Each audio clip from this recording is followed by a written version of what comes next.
Hejsan, välkommen tillbaka till lite julstök i Andreas kök. Idag då ska jag göra lite saffransbullar, eller som jag brukar kalla dem, saffranssockerbullar med en vit chokladgömma.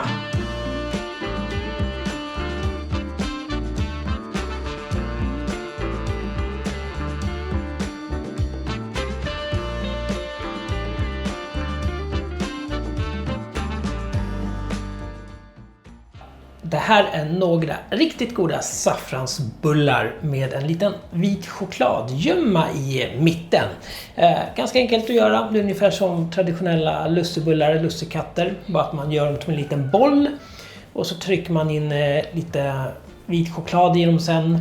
Och så gräddar man dem. Och när de är färdiggräddade, då brukar jag pensla på lite smält smör. Så rullar jag dem i lite socker, så blir de riktigt goda. Arbetssättet och ingredienserna, det hittar du som vanligt i beskrivningen här nedanför. Jag kommer inte berätta så ingående hur vi gör den här degen, utan det får ni se här i filmen. Och som vanligt så kommer det även lite små textrader där det står hur mycket utav ingredienserna du behöver. Nog med det. Vi börjar med att göra den här lussedegen. Vi har ett halvt paket jäst. Då tar vi den bara på diagonalen sådär. Så. Den halvan. Smula ner den lite. Sen har vi lite mjölk här. 3,5 deciliter. Jag kan åka det ner redan nu. Lite kardemummakärnor som vi mortlar. Vi kan ta ungefär en tesked.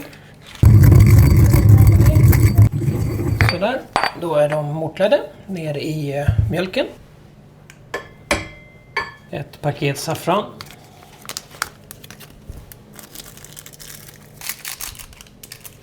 Sen här lite socker. Kan ta lite utav det där. Så. Bara någon tesked. Så mortlar vi det tillsammans. Aktiverar vi smakerna lite bättre. Så. Tar vi ner det här i mjölken. Alltihop. Ett ägg. Sen lite socker. Så kan vi vispa det här och se till så att jästen har löst upp sig också. Så. Sen kan vi ta lite salt. Behövs inte mycket. Kanske en tesked. Så. Vispa lite till bara.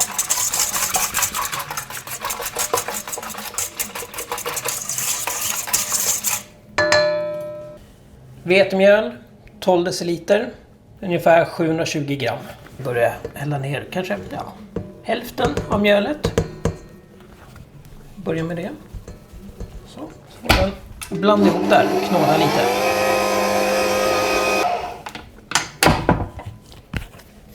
Ger vi mer mjöl.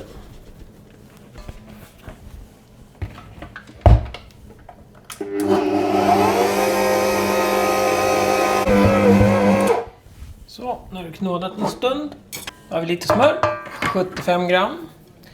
Jag kan börja med att gå ner med ungefär hälften så att den får knåda in det. Så går vi in med mer sen.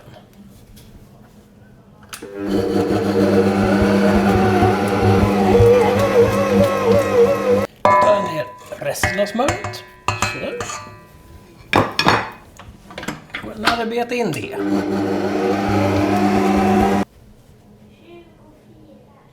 Nu har degen knålats typ 10 minuter. Kan vi göra så här glutentrådstest. Jag använder ungefär 10 deciliter utav vetemjölet. Det är ungefär 600 gram. Så att det är som vanligt när man gör en deg också. Att börja med lite i taget. I alla fall börja med hälften och sen går man upp lite grann hela tiden.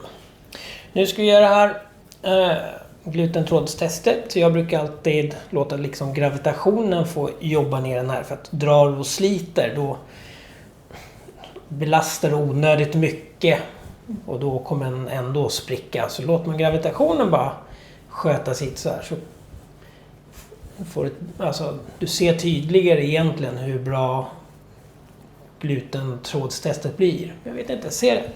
Borde väl syns det igenom. Jag kan i alla fall se ljuset igenom den här i alla fall. Där är bra glutentrådar. Man kan bearbeta det här lite mer om man vill det. Men degen den känns bra, den är formbar. Den är liksom lite kladdig, men den fastnar inte på fingrarna. Dessutom så ska vi inte baka med de här eller baka ut dem på ett bakbord ändå. Vi ska göra bollar utav de här så att de är jättekraftiga glutentrådarna, eller att degen inte ska liksom vara klibbig. Den har mindre betydelse när man gör de här bullarna. Nu är det här bra. Vi sätter den här degen nu på jäsning. 40-50 minuter kanske. Och under tiden då kan vi passa på att göra fyllningen. Fyllningen till den här det är rumsvarmt smör och vit choklad. Och sen tar man lite florsocker. Ska vi blanda ihop det här ordentligt. Och sen forma lite bollar. Och de bollarna brukar jag ta in i frysen för att vi ska nämligen få in de här bollarna sen i de här bullarna. Och är smör och den här smör och vita chokladblandningen, om den är för kladdig eller för lös, då är det jättesvårt att nypa ihop saffransbullarna. Så att jag föredrar att de är riktigt kalla och hårda. Nog om det, vi tar det där sen. Nu ska vi börja jäsa deg och göra lite fyllning. Lite plast runt så att vi behåller fukten där i. Sen tar vi bara en handduk. Så.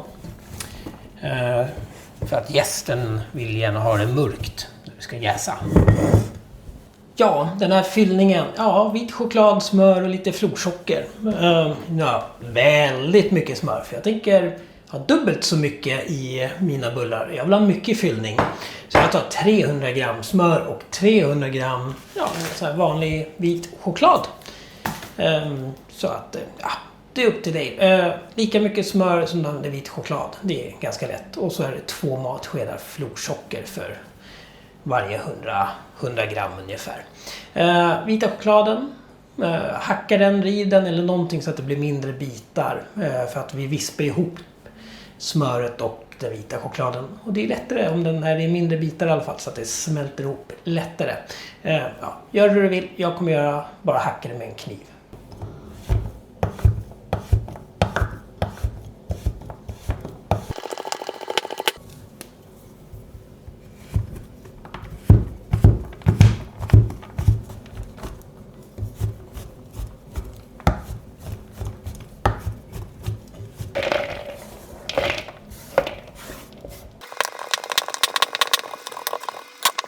300 gram vit choklad, ner med 300 gram smör, rumsvarmt, och sen tar vi bara lite florsocker, kanske en 5-6 matskedar. 2, 3. Så. Nu ska jag vispa upp där. En vanlig elvisp kommer jag använda. Om du inte har det, använd en matberedare om du har det, eller en kniv, gaffel, sked, slev. Någonting och rör ihop där bara till en smet.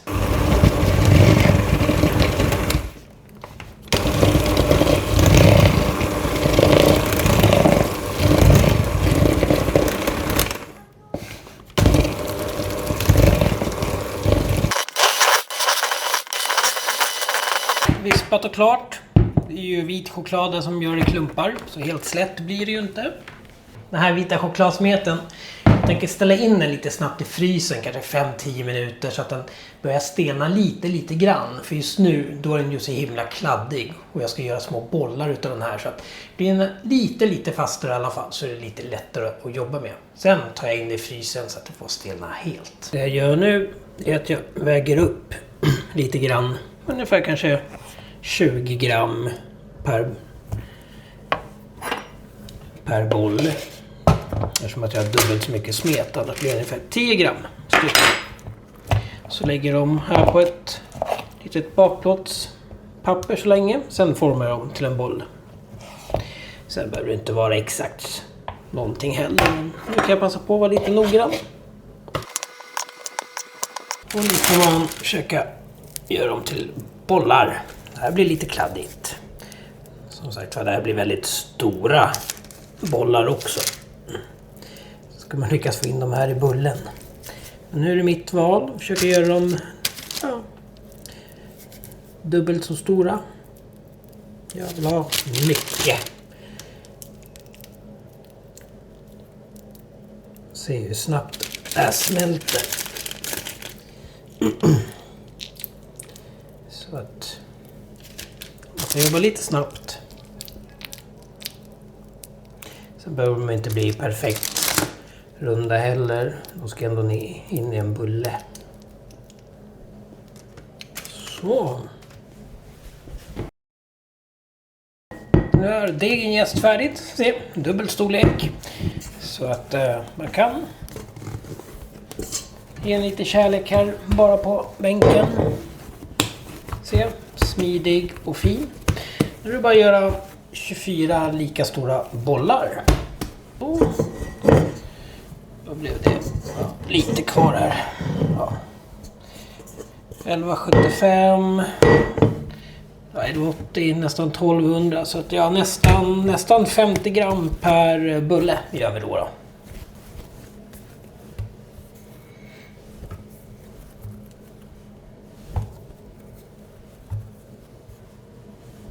54, det är lagom.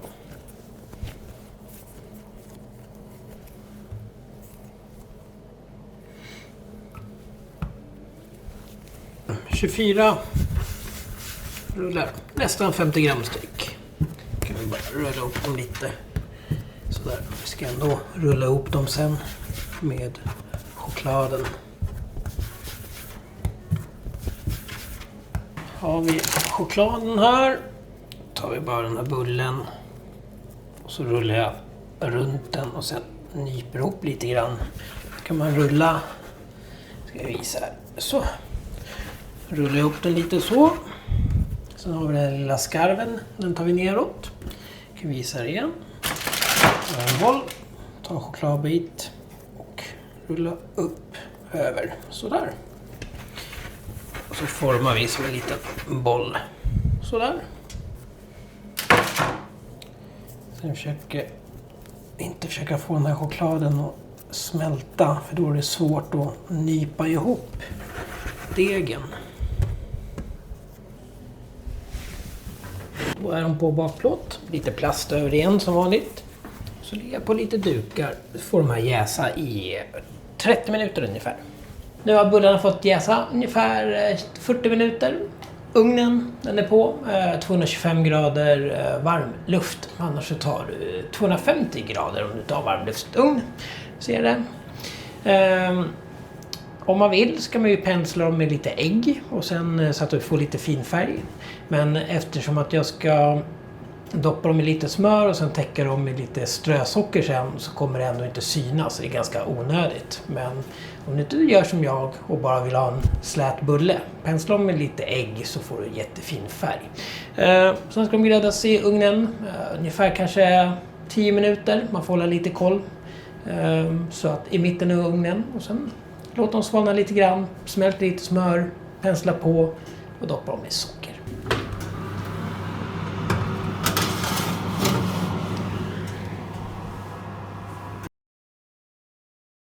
Bullarna är klara. Och ett par som de sprack tyvärr. Det är vikten med att nypa ihop dem ordentligt. Sen använder ju mer fyllning egentligen än vad man ska göra. Så att har man mer fyllning då ska man väl ha mer deg egentligen. Det är så här verkligheten är. Ibland lyckas man inte med allting. Men några fina bullar blev det. Nu håller jag på och smälter smör. Ska bara smälta det, pensla några bullar, doppa dem med socker och provsmaka.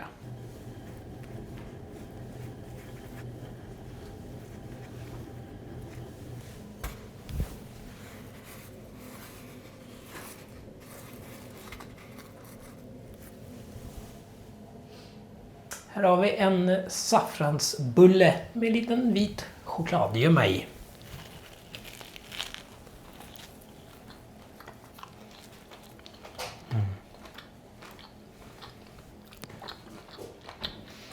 Ganska mycket av chokladen har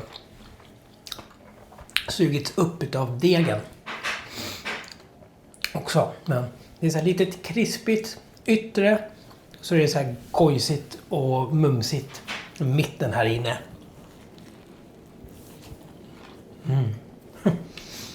Det är som en saffransbulle, lussekatt och donut.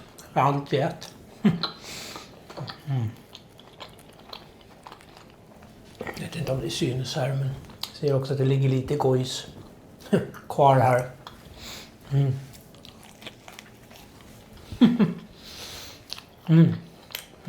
Gott och sött. Perfekt. De bullarna som inte vill äta, in med dem i frysen bara. Sen är det bara att tina upp så många man vill ha. Och sen när de är lite varma, om du har tinat dem i mikro och så. Pössla på med lite smör, lite socker sen igen. Så är det perfekt fika. Så hoppas du gillade den här bakvideon.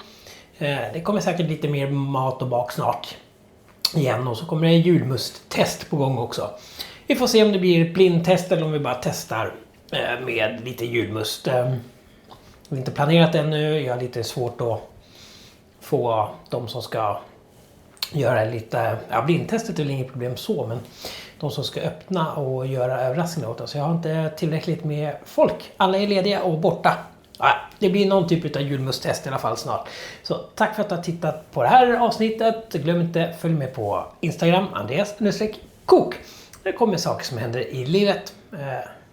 Tumme upp, prenumerera på kanalen, skriv något i kommentarerna. Så hoppas att vi syns snart igen. Hej då!